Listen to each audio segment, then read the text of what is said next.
Where's Amalia? You're Amalia? I'm Amalia. That's look for you. Thank you, Peter. Welcome here. I'm so happy. Adriana Lopez. I'm the interim executive director here at the Mexican Museum. And I would like to thank you all for being here today. I would like to especially thank Dr. Amalia Mesa Bains for coming to talk to us about Peter's life and all of his work. And thank you, Peter, especially for being here. We know it is such a special thing that you're here with us today. And thank you to the Rodriguez family for making sure he got here safely. To Lupe, wherever you are.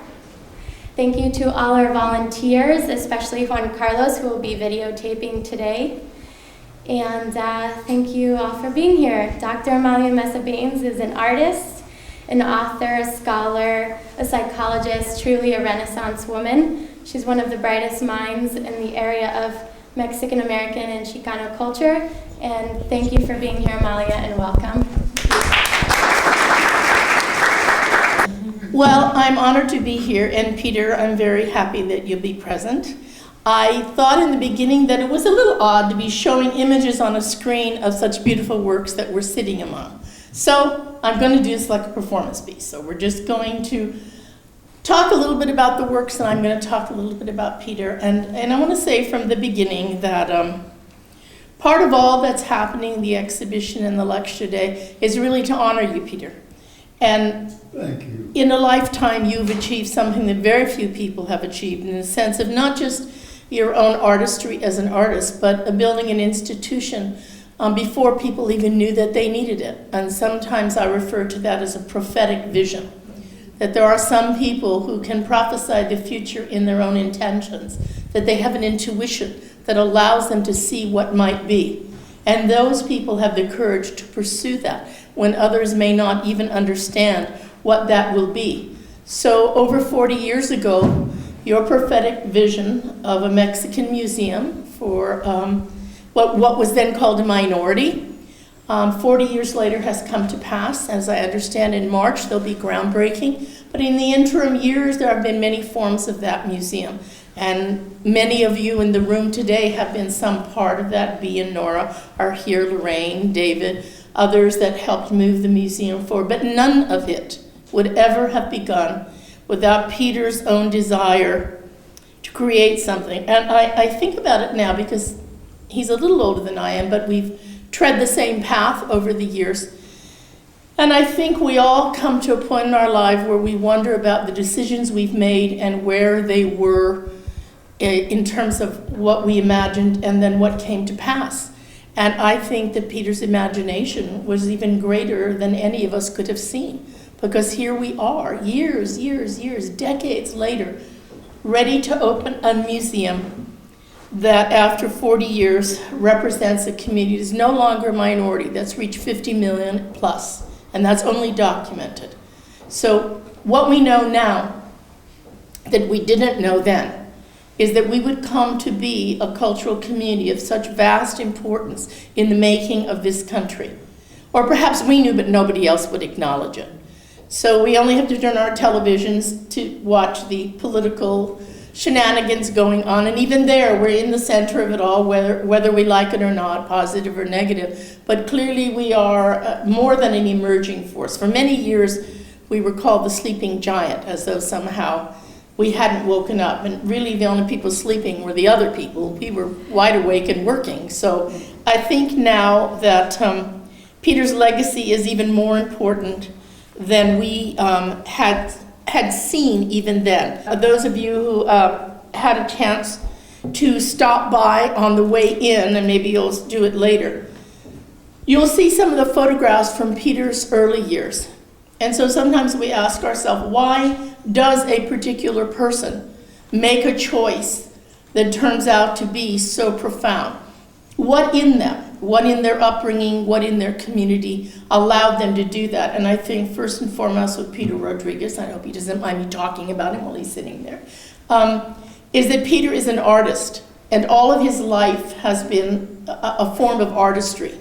For those of us who were ever lucky enough to visit in his home, and you know what I mean, those were rooms that we will never see the like of. And I always said if Peter wanted to have another career, he could have been an interior designer or an architect, because in many respects, his aesthetic disposition, his unerring eye, his profound sense of beauty is what gave those homes such a quality, and that quality was translated into the museum.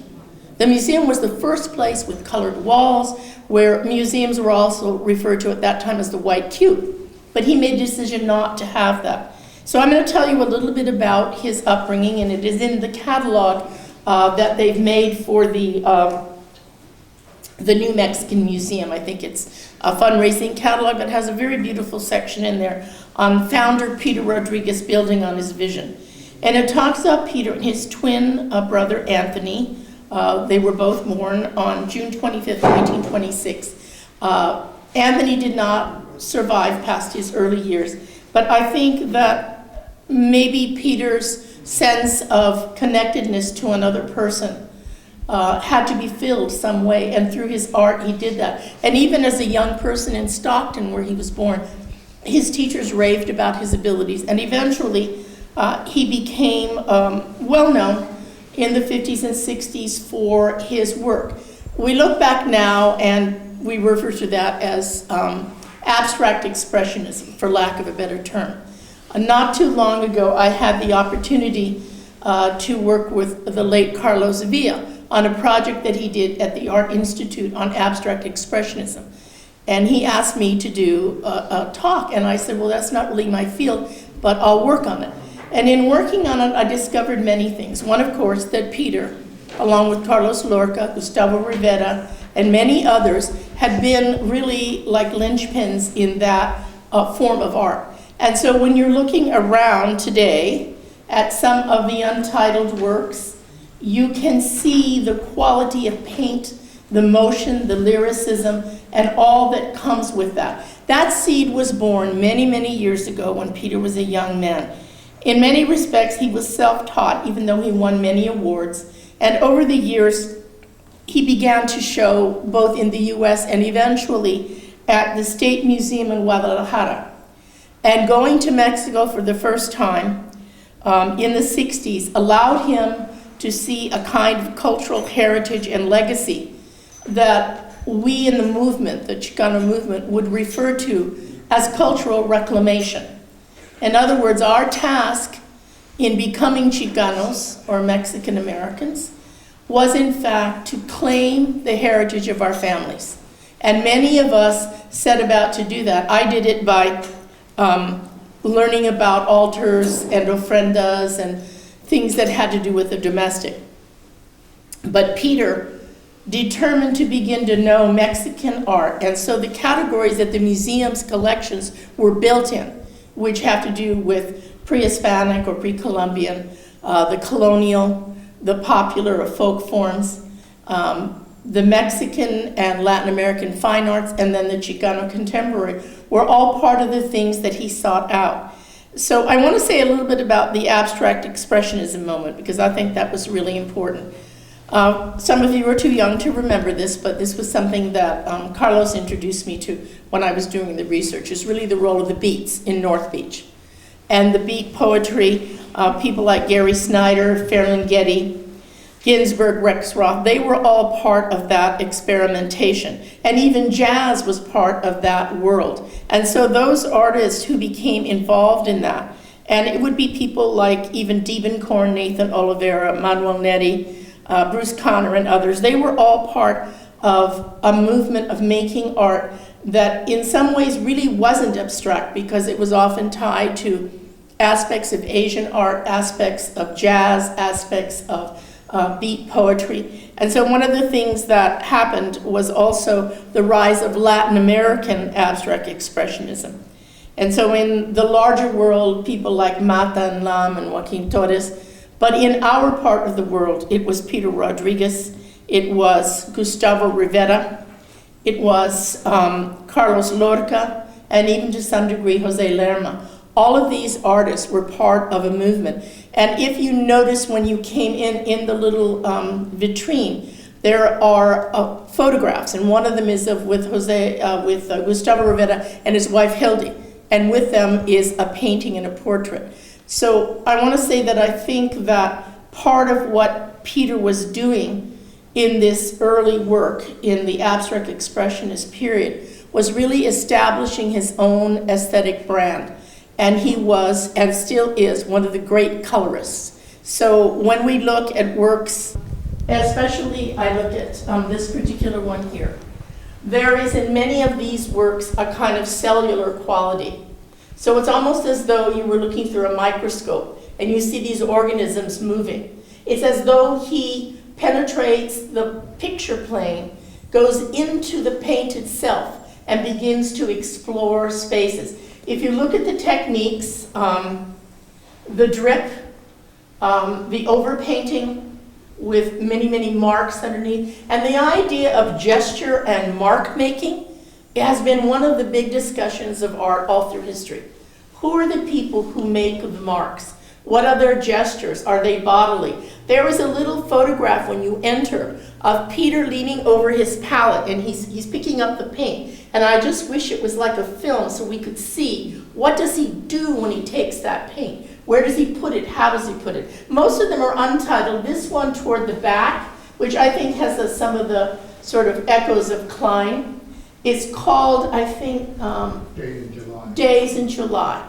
And we don't know the story of all of these works, and some of them may not, in fact, be based on a subjective story. They're not narrative, they're abstract. But what they do for us is really remind us of the power of nature. So in some of them, you actually feel as though things are opening up. My favorites are some of the cellular ones. This one is also where there are very small accruing of almost rectilinear shapes, and they're layered over and over, and then they're painted away. So you begin to feel as though you have a sort of private view as the painting opens up for you, and that at any moment it might close up again. I'm sorry to say that some of the biggest portraits are in the back room. So when talking about these paintings, I think what's core to us is to understand that Peter, at the height of his painting power, was able to step aside from that and put more of his energy into the building of this museum. And as artists, some of us have had to do that to make a living, some of us to teach, that it's a great sacrifice and a great gift to take all of that aesthetic sensibility that Peter had and still has, all of that mark making and gestural power, and take it to something else. And the something else was the Mexican Museum. I'm sorry we can't look at the pictures because they're my favorite thing. They're in the vitrine. But one of them is a picture of Peter in one of the colonial exhibits. And I remember that when we first, Richard and I were actually at Folsom Street in 1975 when it opened, and Willie Brown made an appearance, and the opening of the Mexican Museum was a very important stage in the life, not just of our community, but nationally. The Mexican Museum of San Francisco was the first US-based Mexican-focused and Chicano-focused museum. Now there's a Mexican Fine Arts in Chicago, and they have, I think, a really good collection, but it came much later in the 80s. So what I often say when I talk about the museum, and also at the same time the Galeria de la Raza, which Peter also helped found, is that without those incubators, without those spaces that would allow us as artists to exhibit, I don't think the Chicano movement would have gone forward in the form that it did. Because part of the purpose of those of us as artists in the movement was to gain impact in the public setting. And one of the things we talked about was that we thought our work would be anti-elite. In other words, we were not allowed into mainstream museums. They weren't interested, it wasn't going to happen. And we decided instead that we should commit ourselves to making our own institutions.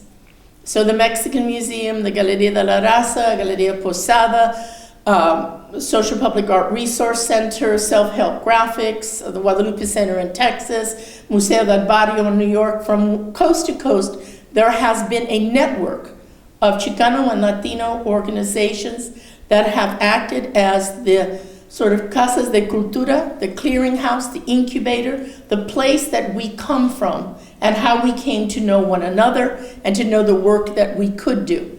And when Peter first started opening up the museum to contemporary Chicano work, he was able, and others were able, to claim some of the best early Chicano work that many of these later institutions never got, because the Mexican Museum was in the place to do that. It also, I think maybe not as well known, is that it was Peter's personal relationships that allowed the museum to flourish. So his relation to Laro Lopez, his acquaintanceship with Rufino Tamayo, even Adriana Williams, who is the granddaughter of Calles, who eventually donated the Covarrubias collection. All of those relationships came from Peter's friendships. Peter lived in Mexico for a short period of time, but enough to make the connections that would begin the museum for us. And I think in many ways that this kind of cultural reclamation that the museum engaged in was really one of the strong points of all that was to come later. And other institutions now have stepped in. I believe there's a Latin American museum in Long Beach. LA's tried several times and hasn't been successful yet. So when I talk about the Mexican Museum, I think, we have to recognize that a part of it was a social nexus. So some of the photographs show Peter and Adriana Williams and others meeting with the Mondales. I don't know if some of you are too young to remember, but Walter and Joan Mondale were great supporters of the arts. And Joan Mondale was actually, along with Anne Rockefeller Roberts and others, one of the people that was supportive of this particular museum. And I do recall also that when we were trying to acquire the Nelson Rockefeller Folk Art Collection, we were in competition with the San Antonio Fine Arts. And Anne Rockefeller Roberts would come here quite frequently. And eventually we got a second set of it. And I think that was another step forward. I think the Rex May collection. So I'm going to go over some of the highlights of the museum itself. So it was founded in 1975. By 1980, Rufino Tamayo had visited. By 1982, it had moved from Folsom here to Fort Mason. By 1985, it had acquired the Rockefeller collection and also Andy Williams' collection of pre-Columbian art or pre-conquest. By 86, they were doing the survey, a first survey of the art of Rupert Garcia, the first big survey of the art of Carmen Lomas Garza, La Real Maravillosa, the Marvelous and the Real, with the catalog written by Tomás Ibarra Frausto. And it goes on and on. We did one of the first major Frida shows in this museum. So over the years, you know the story, the redevelopment agency gave money to start the building and then a series of obstacles and hurdles. But I think we should be really proud to recognize that in just 2 months, the groundbreaking will occur. And so that means that we have a chance now to realize the museum at a national, international level of impact. And all that goes back to those early decisions that Peter Rodriguez made to collect particular works of art.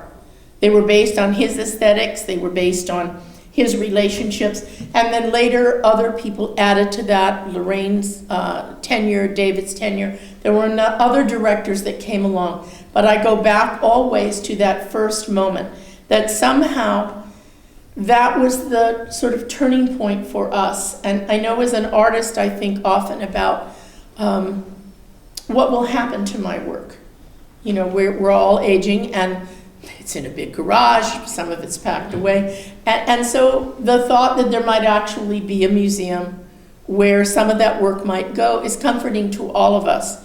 And I want to say that once Peter let go of the museum and moved on, he continued to do his painting. And some of you have seen some of the nicho boxes, and I wish that we were in the other room, but you can go see them. We can move over there. We can move over there. I was talking about doing a walking tour, but I thought maybe it would be a little cumbersome. But I'll do it. Okay. The Nicho box for the Day of the Dead, the one called Milagros, and I remember because I curated a show called Art of the Other Mexico for the Mexican Fine Arts in Chicago, and we had a whole section on Nicho box, and of course Peter was the master, and then later came Patricia Rodriguez. But the Nicho box was very much an extrapolation of his interest in colonial and popular art, and he did it in a contemporary way, and I say to this day, no one has ever done it better. And then beyond that began the chairs, which are in the back of this room. So there's the cactus and fish chair. Richard and I own the watermelon, one of the watermelon chairs. It's a prized possession of ours. So in that instance, Peter took all that he had learned and knew about folk forms, and he interpreted it through the lens of his own aesthetics. The same paintings of the sandias or watermelons eventually became the sandia chair. So over and over again, his role as a colorist, the portraiture, you can see some of the smaller watercolors here, and in the other room there's a beautiful portrait, I believe it's Carlos Lorca, if I'm not mistaken. Yes. Yeah, and these were his peers in that movement of abstract expressions, in which many of us didn't really even call it that then. It was just good painting. And I look back on all of that now, and I think to myself, how did Peter have the tenacity to keep going with that? And even to this day, even though he's had some health challenges, one of my favorite pictures is his birthday party this year, his 89th birthday party at Laguna Honda, where I hear he has a bit of a studio where he paints. So, you know, artists always keep going. As long as we have a vehicle for making something, then we live again. And when we're gone, our work lives on. And I do believe that Peter Rodriguez's work will, in fact, live on. And I said this the other night when I came for the opening, and they tried to tell me that I couldn't speak because I was late. And I said, okay, that's a first, someone telling me not to speak. But I did it anyway, you know, because I had a few things I wanted to say. And one of them was really the gratitude that so many of us feel towards you for your sacrifice, for your courage, and also for your vision. You know, we wouldn't have had those chances if you hadn't been willing to set aside other things you were doing to make that museum. And I like to think now that it was not just your aesthetic taste, but in fact something deeper, which is your heart. You had the heart for it. And a lot of people don't. And so we are here today to thank you for that and to recognize that all of it came from the seed of your artistry. That everything you have made and touched throughout your life has evidenced the beautiful, the exquisite, the tasteful, and really the powerful. And so I'm going to end there and let us walk around and look at things. And simply to say that it is a great pleasure for me personally to talk about Peter's work, particularly the paintings, because I'm a lover of great painting. And often during the Chicano movement, we were drawn toward narrative, socially engaged work, public work. And we forget sometimes that all of us are mark makers. All of us live through the gesture of our hands, our minds, and our hearts. And that is what art is about, and that is what Peter Rodriguez is about. Thank you, Peter.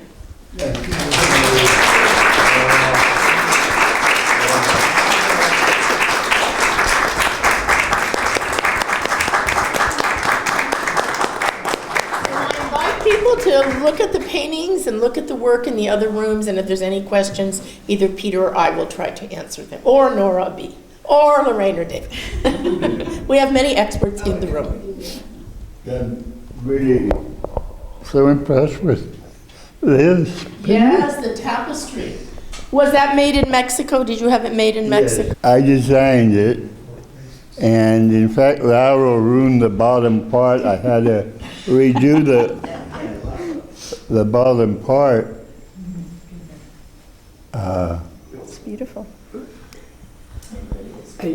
You did a mural on Laura's wall, and Tamayo wanted a woven tapestry. That was it. That was the request from Tamayo, who did that. I like it. Peter, if you do a tapestry, I will buy it.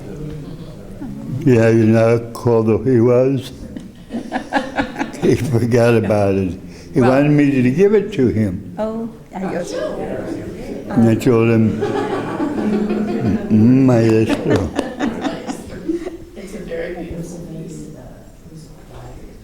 Any thoughts or reflections that people have, especially those who were there? Bea or Nora, if you want to add anything.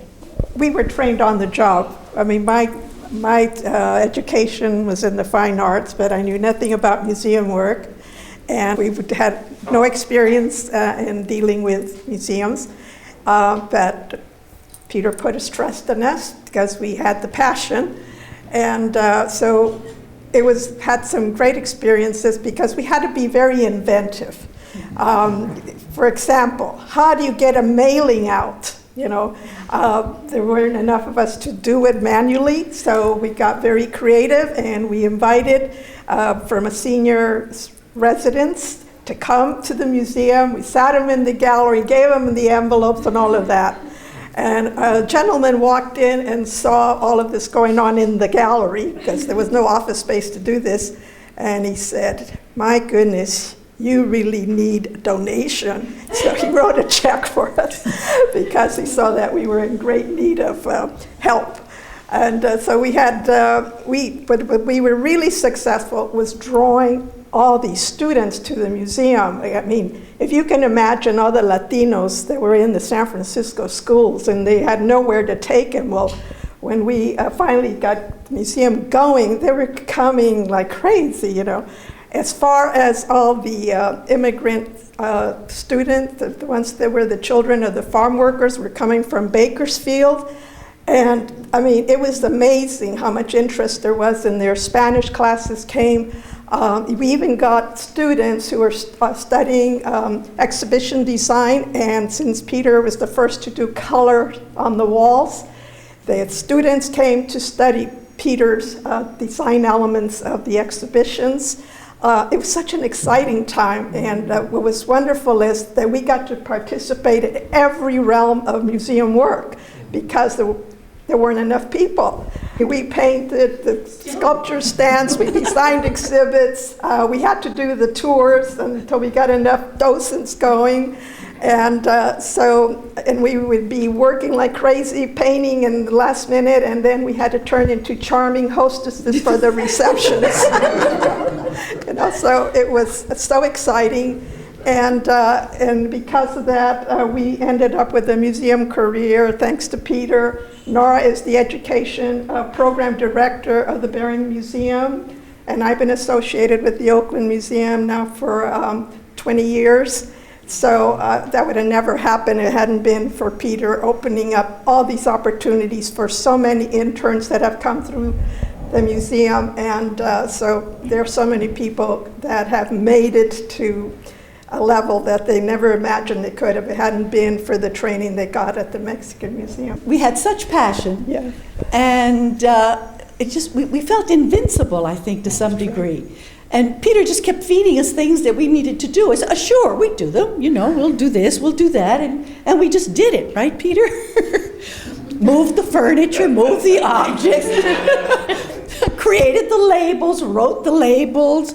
And then, as Bea pointed out, you know, all of these students, you know, Latino students started coming, which was such an important part of exactly what you're talking about, Amalia. It's the reclamation of culture. But the other part that I thought fascinating and continues to fascinate me is the fact that it drew the attention from a very heart level, not just intellectual and visual, of people that had no idea what Mexican or Chicano Mexican-American art was all about. And somehow the museum, at the time that it opened and continues, is able to access just about everyone. Everyone is able to have contact with the art that this museum presents, whether it's exhibition, whether it's a lecture, as we're having now, or conversation, or performance, it doesn't matter. There's something about, as you say, Amalia, I was just so taken with your prophetic, the word prophetic, because I think people tap into that. Beyond the fantastic work that's been shown. I mean, there've been some wonderful exhibitions, but it's much, much deeper than that. It really is much deeper than that. And I think that that's what's made it possible for the museum to have survived the ups and downs that all institutions, go through. And then as B pointed out, I mean, it was, learning on the job. And so then when I was hired to work where I am still working now it's now the Black Hawk Museums, where, I can take just about any exhibition, and there's, it can be science, it can be automobiles, it can be art, it can be natural history, it doesn't matter what, and somehow the training that I got here, I'm able to work with that, not as a content specialist, but how do you get people to connect to something that is beyond what they think that they can access. And Peter is able to do that, and he's opened those prophetic paths for all of us. And look at all of you here still enjoying this. So, Don Pedrito, you're the best maestro for all of us.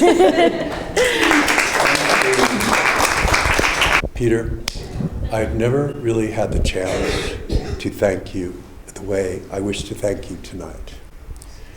Amalia mentioned color and you being a supreme colorist. Yes. I want you to know that concept of color and what is color and what you did early on in your selection of color has stayed with me my entire career. And I have used it many times in projects that I've worked on. The other thing that is so extraordinary to me that you've given to this institution in terms of its vision, which is so understated, is that you chose to collect from ancient culture to contemporary. My God, does anybody understand what that means? And the fact that today, after 40 years, behind these walls and other places around town, there's over 16,000 objects that have come into this museum because of that vision is something that this community, they say that communities get the institutions that they deserve, right? We deserve what you've given us, and we're very grateful. Thank you.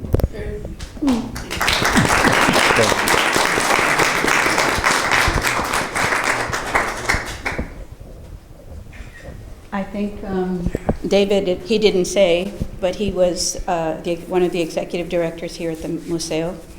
And I worked under David for, I guess, 85 till about four or 5 years, something like that. And I came on as someone that sort of knew museum practice.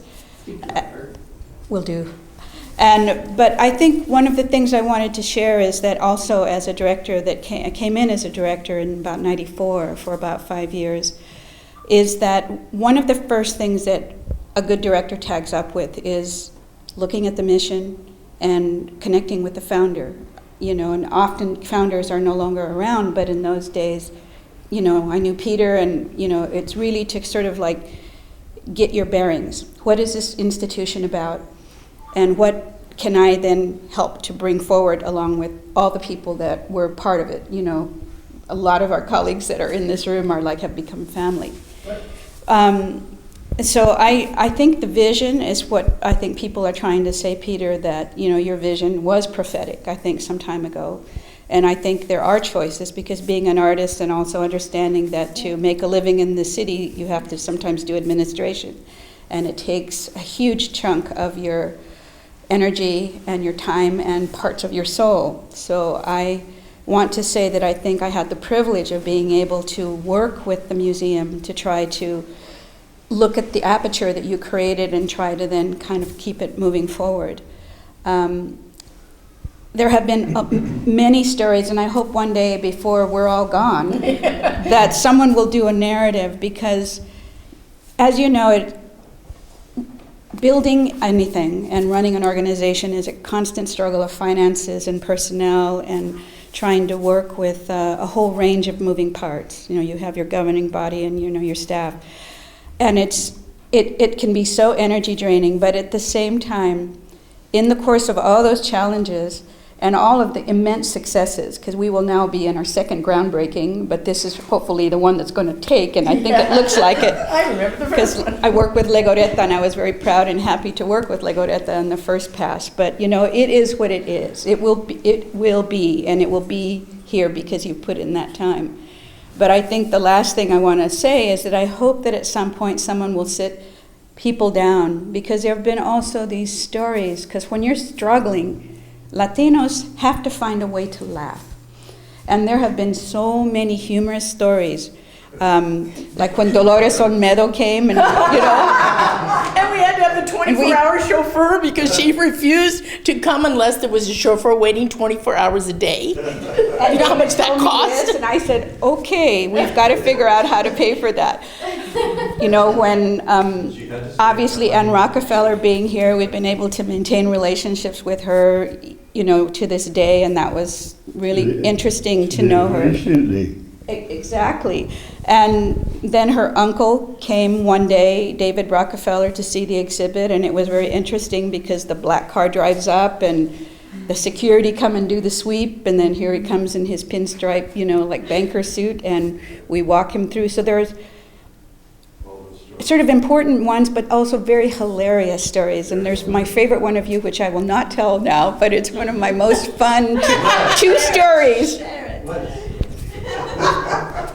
Okay, just one little short. As you know, we are working with budgets and timing that sometimes can be right up until the edge. And I don't know if you remember, but we had the other side. And we had the floor, and it really needed painting. And you decided it had to be painted that night or the day before the exhibit. So the painters got there the morning of the exhibit. And I said, I went walking over there, and I'm going, David, my shoes are sticking to the floor. You're like we're going to be opening in just like, you know, minutes. He goes, well, just keep everybody moving. So this was about color and coloration. But what I'm saying is that it takes an entire village of people, and that village becomes a family, and we're also then extending that family with sort of our ex-geners and our millennials that are coming in to be able to kind of carry it forward. But what I'm most excited about is that, Peter, you are here to witness all those stages, and then when we open and break ground this time, that you are going to still be throwing that shovel out there in one way or the other conceptually to make sure that this gets built. And I thank you many times. You're welcome. I hope I'm still here. You will be here. And I'm 90 years old. You have a life force like no other, so you'll be here. Anyway, that's enough said for now. It's an honor to have all of you here today and to have this past generation. It just inspired me so much because we're still dealing with all of the issues that you're talking about. But I always like to laugh at them and have a smile on my face, and it's nice to know that that's something that has always been the case here at the Mexican Museum, and we will get that museum built for you, Peter, I promise. Thank you. I hope so. I know you will.